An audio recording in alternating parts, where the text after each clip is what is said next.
నాగర్ కర్నూలు జిల్లా అచ్చంపేట బుడగజంగాల కాలనీకి చెందిన దేవాదానం ఎల్లమ్మ దంపతులకు 5 సంతానం. అందరూ ఆడపిల్లలే. మంచాలకు నవారు వాళ్లే సంచార వృత్తి వీళ్లదే. రెక్కాడితే గాని డొక్కాడని నిరుపేద జీవితాలు. ఒకే గుడిసెలో దేవదానం కుటుంబంతో పాటు అతడి 2 తమ్ముళ్లు, మరదలు ఉంటున్నారు. 5 ఆడపిల్లలను సాకలేక ఒక పాపను ఎవరికో దత్తత ఇచ్చారు. ఇక మిగిలింది వెంకటమ్మ, దివ్య, లావణ్య, శైలజ. వీరి ఆలనా పాలన చూడాల్సిన తల్లి కొన్నాళ్ల కిందట ఎక్కడికో వెళ్లిపోయింది. అప్పట్నుంచి తండ్రి అన్ని తానై పిల్లలను సాకుతూ వచ్చాడు.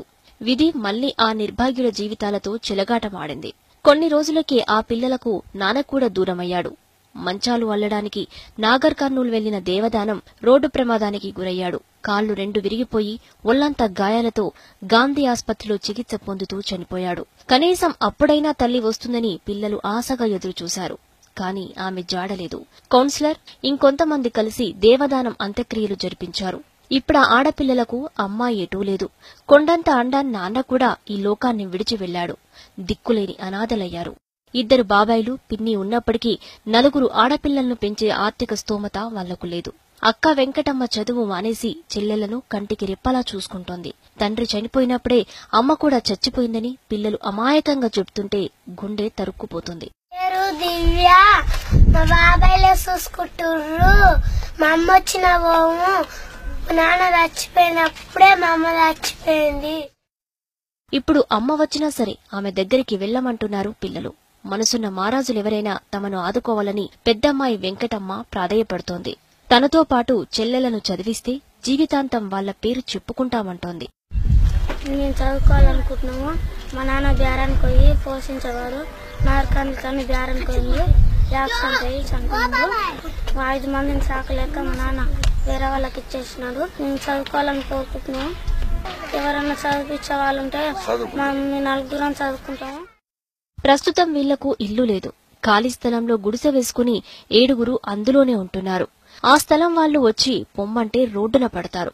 దాతలెవరైనా ముందుకొచ్చి తమకు ఆర్థిక సాయం చెయ్యాలని పిల్లల బాబాయిలు, పిన్ని కోరుతున్నారు. పిల్లలందరూ మా దగ్గరనే ఉన్నారు. ఇంకా పిల్లల్ని హాస్టల్ వేయాలని మేము కోరుకుంటున్నాం. తల్లి వచ్చినా ఒకవేళ మేము పంపించాం. మాకు ఉండడానికి కూడా స్థలం లేదు, ఏం లేదు. వేరే వాళ్ళ గుడిసె ఇల్లు, ఇది భూమి. ప్రభుత్వం ఆదుకోవాలని, మాకు ఏదైనా సాయం చేయాలని కోరుకుంటున్నాం. పిల్లలకి ఏదైనా సాయం చేయాలని, హాస్టల్ వేయాలని కోరుకుంటున్నాం. అనాథలుగా మారిన ఆ 4 ఆడపిల్లలను ప్రభుత్వమే ఆదుకోవాలని స్థానిక కౌన్సిలర్ హుస్సేన్ కోరుతున్నారు. పిల్లలకు చదువు చెప్పించి ఉండడానికి గూడు కల్పిస్తే వాళ్ల జీవితాలు బాగుపడతాయంటున్నారు. దేవదానం అనే వ్యక్తి, అతనికి 5 మంది ఆడపిల్లలు. ఒక ఆడపిల్ల తల్లి వెళ్లిపోవడం వలన ఒక ఆడపిల్లని పోషించలేక వేరే వాళ్ళకి ఇచ్చేశారు. ఇప్పుడు పరిస్థితి ఏంటంటే 4 ఆడపిల్లలు, తల్లి వెళ్లిపోయింది. ఆడపిల్లలని ప్రభుత్వ పరంగా లేదా సుస్థిర సంస్థలైనా ఆడపిల్లలను అందరినీ ఆదుకోవాలని కోరుతున్నాము.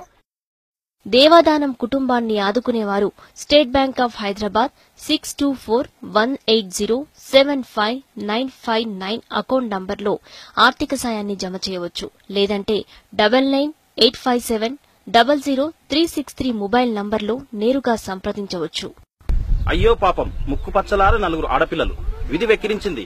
ఆలనా పాలనా చూడడానికి అమ్మలేదు. అన్నీ తానై చూసుకున్న తండ్రి రోడ్డు ప్రమాదంలో మరణించాడు. ఆ చిన్నారులకు నిలువ నీడ లేదు, ఉండడానికి ఇల్లు లేదు, తినడానికి తిండి లేదు. తాత్కాలికంగా అయ్యో పాపం అనేవారే, శాశ్వతంగా చూసేవారు ఎవరూ లేరు. ఈ అనాథ ఆడపిల్లలకు ప్రభుత్వంతో పాటు మానవతావాదులు ఆర్థికంగా అన్ని రకాలుగా ఆదుకోవాల్సిన అవసరం ఎంతైనా ఉంది. కెమెరామెన్ శ్రీనివాస్తో శేఖరాచారి, టీ న్యూస్, నాగర్ కర్నూలు.